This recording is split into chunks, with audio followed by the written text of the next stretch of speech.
Aristotle said, "Nothing is more challenging than the ability to study, debate, and think through a concept without immediately accepting or rejecting it. It is the mark of an educated mind to be able to entertain a thought without accepting it." And F. Scott Fitzgerald wrote, "The truest sign of intelligence is the ability to entertain two contradictory ideas simultaneously." In other words, one of the truest marks of intelligence is being able to consider opposite ideas without immediately accepting or rejecting one of them. Every issue has at least two sides, usually three sides or more. And if you've only researched or thought about one side of an issue and just completely rejected the other sides without any consideration, that is the highest form of willful ignorance. In my experience, this is the main dividing factor between the two types of people you come across when discussing flat Earth or other conspiracy-type subjects.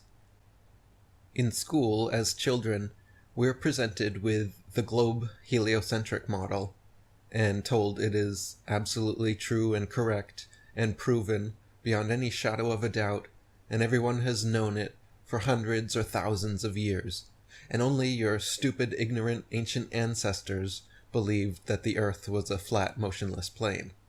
So, once you hear that, the vast majority of students will never consider that there could possibly be any other side to this story, because we've been told there isn't. But in reality, there are other models of the Earth. The globe is not the only possible shape of the Earth that people have believed in or found evidence for. For thousands of years, people had plenty of evidence for and believed in a level stationary plane Earth. So there are two sides to this story. And in fact, there's more. Some people believe in a concave Earth. Rather than a convex sphere, they believe you're living inside a sphere. So there's three sides of the story now. And if you want to do your due diligence and actually find the truth, instead of just being willfully ignorant and pretending other options don't exist, other evidence isn't out there, the truly intelligent person, the true detective, the one who is going to get to the truth, must examine all sides of the story, must look at all evidence, and do so with an open mind, skeptical, critically thinking, not with a foregone conclusion full of ego, assuming they already know the answer to be whatever they were first told. No, you have to actually do your due diligence and research it. Research everything they say about the globe, everything they say about the flat Earth, everything they say about the concave Earth. Only then can you come to a truly educated and intelligent decision. The vast majority of people in the world have never looked into the evidence for a flat Earth. They were told it is convex, and they believed it.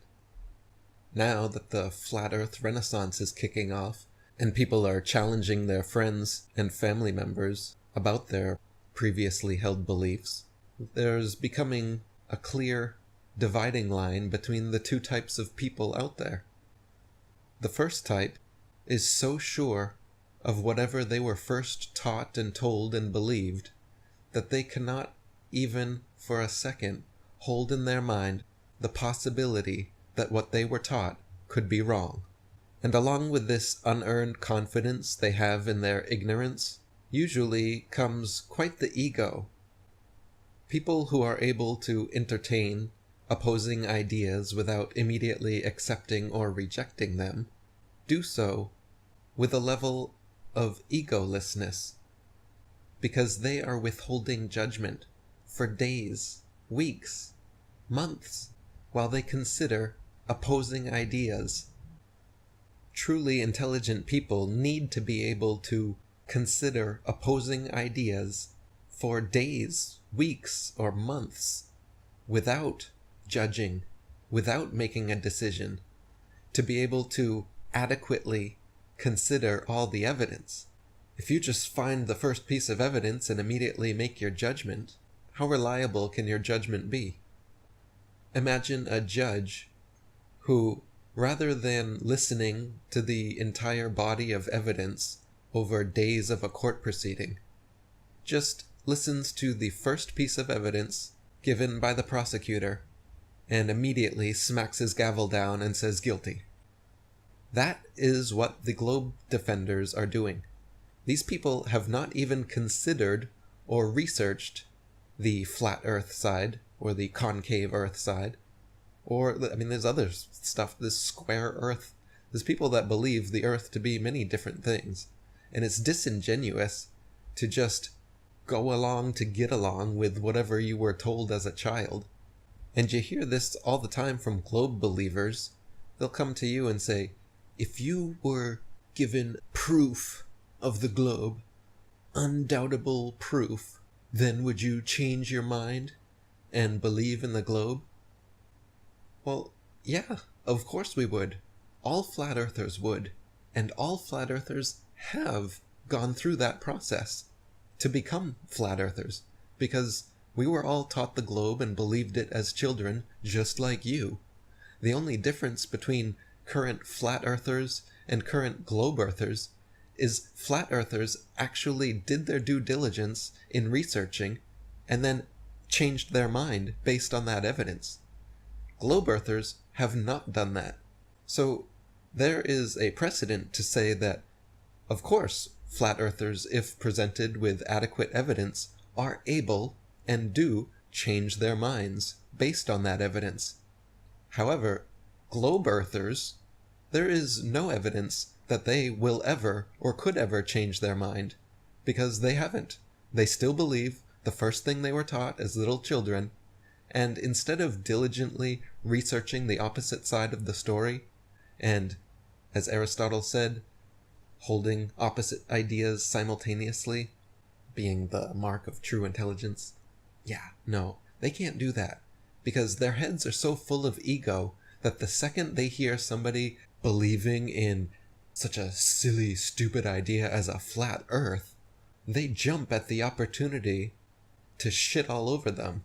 Their ego just jumps up and down with joy that there's somebody in this day and age that actually thinks the earth is flat. But I remember everything that I was taught in 3rd grade science class.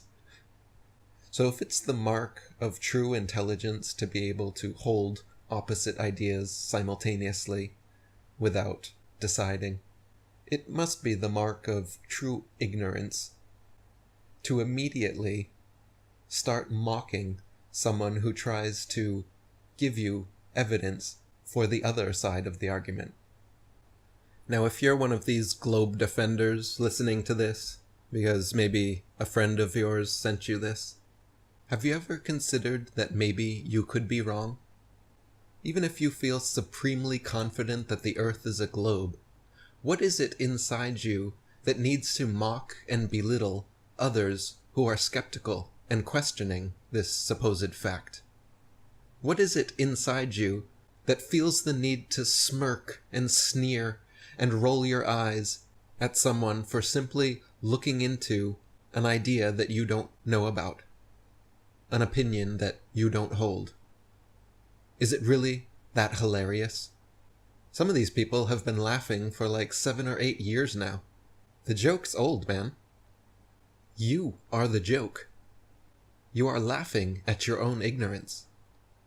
There's becoming a clear divide now between people who are truly open-minded, skeptical, critical thinkers, and people who have so much hubris and ego and are so narrow-minded that they can't even for a second entertain an opposing idea. These people are unable to control themselves and just lash out at anyone trying to offer them a different opinion. So you've got these two types of people on the flat earth.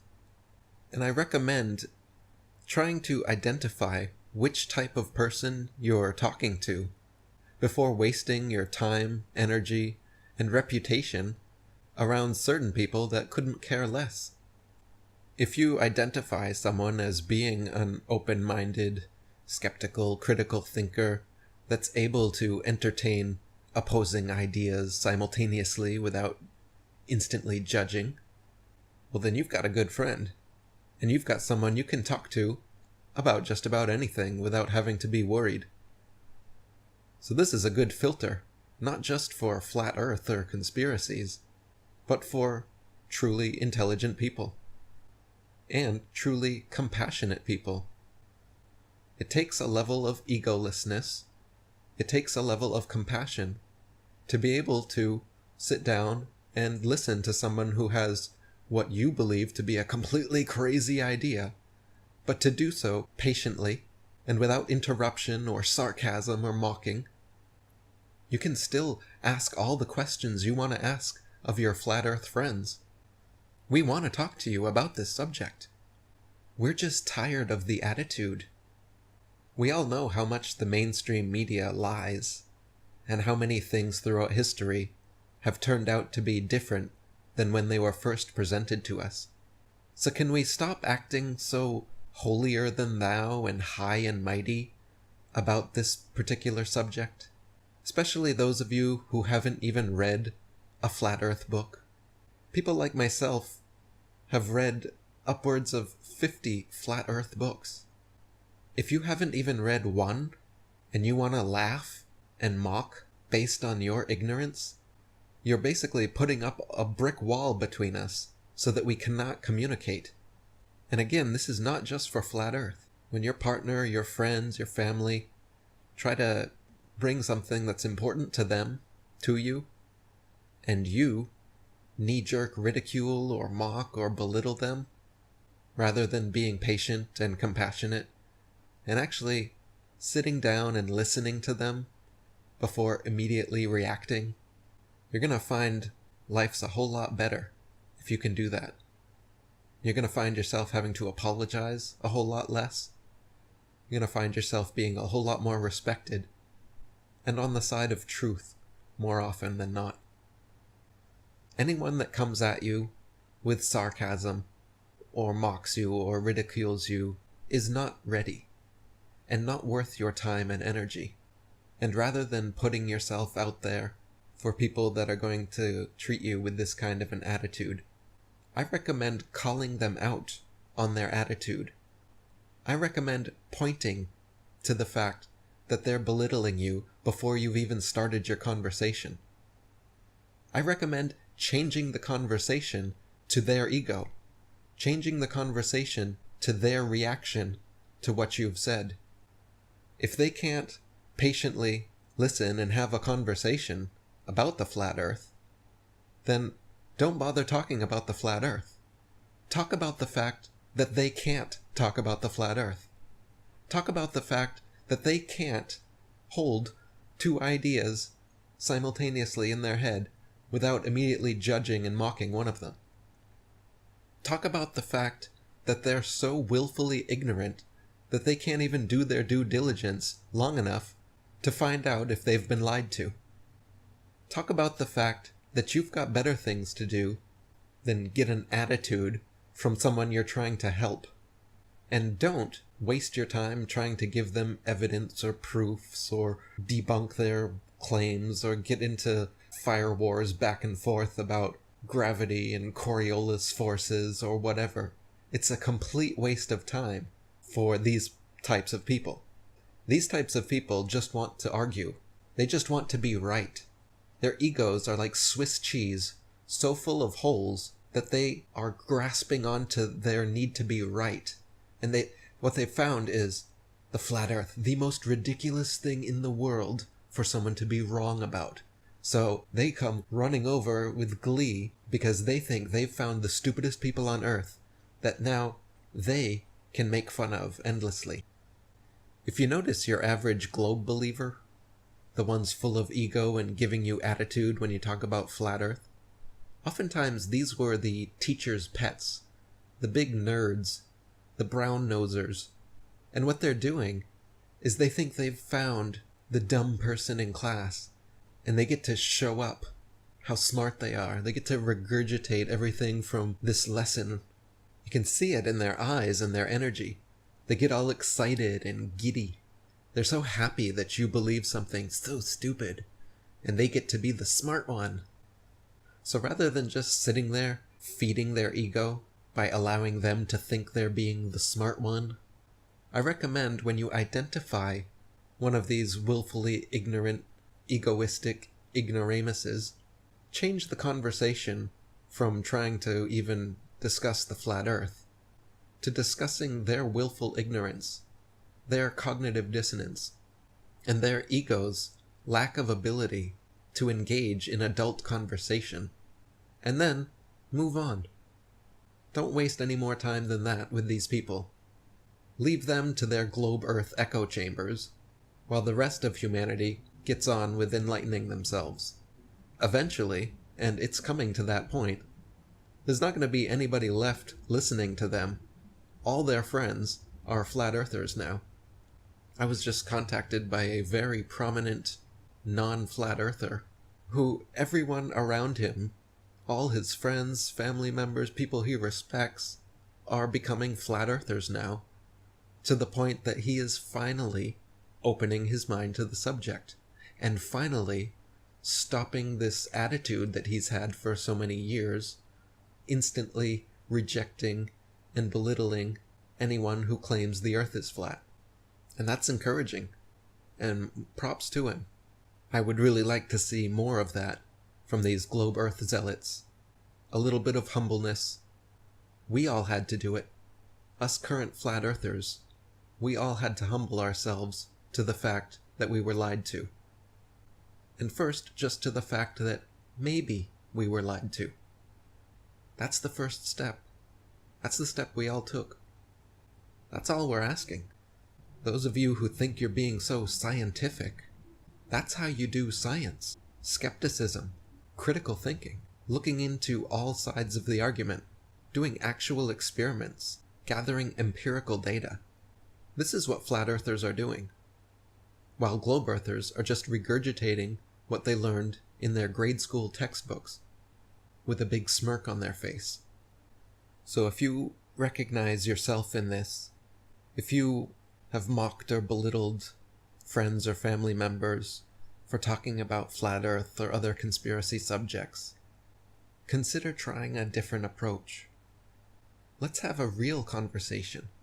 Globe earthers keep saying they want to debate, like we're arguing about what color to change the White House to or something. That would be a debatable subject. The objective, empirical, measurable shape of the earth beneath our feet is not a debatable subject. And people who want to begin the conversation this way are being disingenuous and closed-minded. We don't need to debate the globe versus the flat earth. We need to talk about it. We need to discuss it openly, honestly, patiently, and without the attitude. What passes for debate nowadays is just arguing over the top of one another and making ad hominem attacks. What we need is open conversation and listening. And even more than that, we need research. If you haven't actually read an entire flat earth book or watched a full flat earth documentary with an open mind, you really have no right to your holier-than-thou mentality, and it would be awesome if you could humble yourselves enough to do so. The last video on my channel would be an excellent introduction for those of you who haven't. The top 20 proofs Earth is not a spinning globe. It's just over an hour long. Please do me, yourselves, and the rest of the world a favor, and watch this with an open, skeptical mind. For the first time in your life, consider the possibility that your senses are true, and that your common sense and lived experience that tells you that you're standing upright on a level stationary plane with the sun, moon, and stars revolving over and around you, consider that that could be the reality, that what you experience is real. And do as Aristotle said, and hold two contradictory ideas in your mind simultaneously, without judging them. I guarantee you, if you're able to do that long enough to do your due diligence in researching the flat earth, you, like every one of us, will become a flat earther.